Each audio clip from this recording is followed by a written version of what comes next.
Now अब हम यहाँ पे डिस्कस करते हैं थ्योरम 8.6 और थ्योरम 8.6 हमारे पास the diagonals of a parallelogram bisects each other. So हमारे पास यहाँ पे गिवन है एक पैरेललोग्राम और हमने यहाँ पे ये प्रूव करना है इसके डायगोनल जो है वो बाइसेक्ट करते हैं ईच अदर। तो सबसे पहले हम यहाँ पे इसकी फिगर ड्रॉ करते हैं। सो मान लीजिए ये हमारे पास एक पैरेललोग्राम है और वी नो दैट पैरेललोग्राम में क्या होता है, अपोजिट जो साइड से वो इक्वल होंगे और पैरेलल होंगे, और ये बी सी जो है ये इसके इक्वल होगा और पैरेलल भी होगा।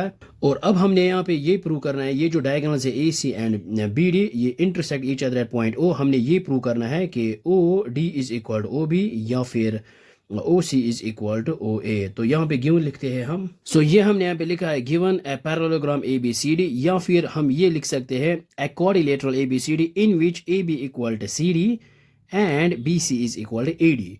तो प्रूव हमने ये करना है कि O A is equal to O C and O B equal to O D. तो अब हम यहाँ पे डायरेक्ट प्रूफ लिखते हैं और प्रूफ में हम यहाँ पे ये दो ट्रायंगल्स देंगे, एक लेंगे A O D and B O C. So ये दो ट्रायंगल्स देंगे हम ए ओ डी यानी in triangle A O D and triangle जो है ये B O C B O C.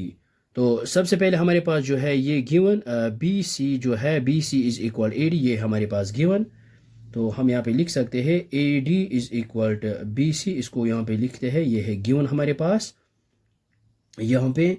और इसके बाद जो है when two lines intersect each other at O then their vertically opposite angles are equal. तो यहाँ पे लिख सकते हैं हम angle A O D which is equal to angle B O C. तो यहाँ पे लिखेंगे वर्टिकली अपोजिट एंगल्स। और इसके बाद जो है हमारे पास यहाँ पे लिख सकते हैं angle 1 is equal to angle 2। So angle 1 is equal to angle 2, हम यहाँ पे रीजन देंगे alternate interior angles, alternate interior angles. तो अब हम यहाँ पे यूज करेंगे by angle angle side, by angle angle side rule, और triangles are congruent, triangles are congruent. So triangle हमारे पास A O D is a congruent triangle B O C.